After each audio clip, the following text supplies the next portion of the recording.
This was me last year. Yep. I mean, well, that's how I felt anyway. You see, you grow up hearing stories of fairy tales and love and romance. How one day you're going to fall in love and be swept off your feet like a scene from a romantic movie. You're going to grow up and you're going to live happily ever after. But no one ever tells you about shitty relationships, do they? See, before this stage of my life of feeling, well, like an emotional zombie, I'd been in a toxic relationship. And like anyone coming out of one of these relationships, you feel like you are going mad. And sometimes even the tiniest of things can turn an already bad day into an emotional meltdown. 3, 2, 1. And in these situations, you can either laugh or cry, and I've already done enough crying, so why not try and put this in a video and see if I can help someone who might not realise they're in an emotionally abusive relationship. Emotional abuse and comedy. Let's see if I can do this. Sign number 1. A lot of dysfunctional and controlling relationships start with love bombing. Ooh. Okay, I know I'm trying to be serious, but I'm going to keep the chocolates. The constant texts, the gifts, the compliments. But love bombing is actually an attempt to influence someone with over-the-top displays of attention and affection.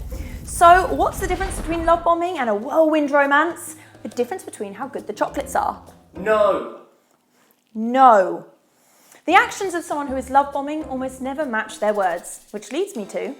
The big clue between love bombing and courtship is to look at what comes next. If there's a sudden shift in the dynamics of the relationship, you'll probably notice that the love bombing phase turns into control, anger, and put down. Should you be in that? This is what's called the devaluation phase. Are you listening to me? Are you listening to me? This is the phase that chips away at your confidence. Notice how I've combined snacks and filming to get the best of both worlds. Yeah, I know these are called fries around the world, but throwing away at your confidence doesn't really work, does it? Devaluation. This is the perfect example of psychological conditioning. If you do something your partner wants, you receive a hug, a kiss, some form of affection. Do something your partner doesn't want, and devaluation is the negative consequence, like a form of punishment. And you might even have those moments of realization or confront them on this behavior. But no, that's confetti. Which leads me to gaslighting, sign number 4. Maybe I've taken the props a bit too far now. 1 second. The term is inspired by the 1938 play Gaslight, in which a man manipulates his wife to the point where she is losing her mind. And that's exactly what it does. Gaslighting makes you think you're going crazy. And not the cool kind of crazy, where you've had one too many tequilas and people go, "Ah, Laura's dancing was crazy." No one's ever said that.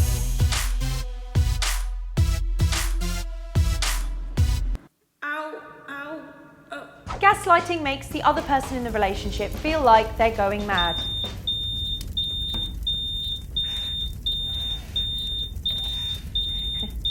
This could be from your partner adamantly denying his or her behaviour, becoming critical when you bring up facts, confuse you with different stories, and use lies and put-downs to make you think you're crazy, you're paranoid, and insane.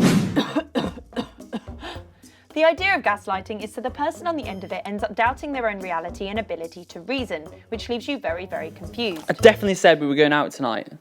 I think you're going crazy. So your brain is going.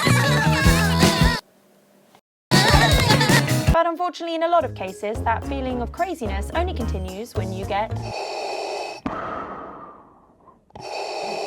the silent treatment, sign number 5.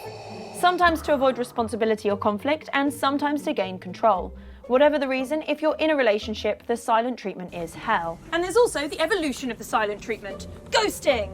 Ghostbusters, get it? So, Ghostbusters. Did I miss a note on an invite somewhere about costumes? If you're hearing things like, you see your family too much, do you really think your best friend is a good influence?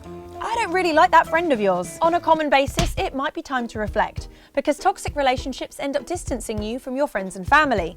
I mean, sure, the people we love and care about can be really annoying at times. Grandad, are you watching my videos? Oh yes, I think they're not very good, Laura. Hang on a sec. That's Zoella, Grandad. Oh, I thought you lost some weight. Thank you.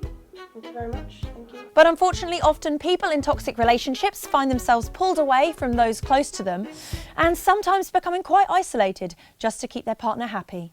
Oh, which brings me to competition. We all like a healthy bit of competition, right? Oh, this hurts so much. Abusive partners love competition, creating it amongst you and others to appear in high demand. This is called triangulation, sign number 7. This could be with exes, with future partners they've got their eyes on, or just complete strangers. In normal relationships, people like to prove they are trustworthy. But in these kinds of toxic ones, they love to make you jealous. And you know what I've got to say to that? Oh yeah, swearing via a biscuit. So very British. And now on to the healing. There's going to be tears. This isn't actually a bubble bath, this is all my own tears. Tears in the morning, tears at night, tears in the shower, and a lot of singing Gloria Gaynor in the gym. A lot.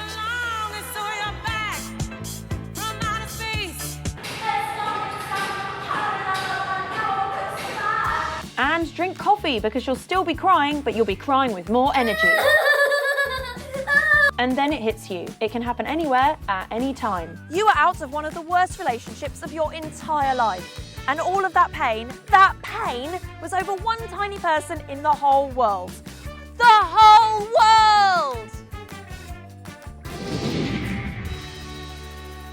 So if you've been through this and are still affected, please try to shift your perspective. Call yourself a survivor, not a victim, because that's what you are. And this is coming from a total hopeless romantic. Hi, I think I've fallen in love with you now, so here, have this. I was meant to give you a cup of tea, not my heart. Did it again.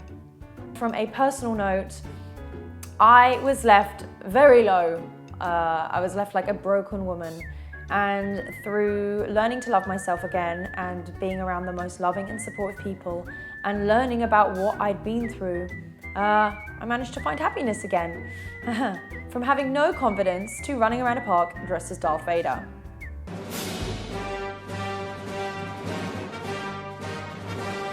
Thanks for watching, and if this is relevant to you in any shape or form, I really hope it helps. No, that's got confetti on it. Great. No! That was toffee. I was literally stuck.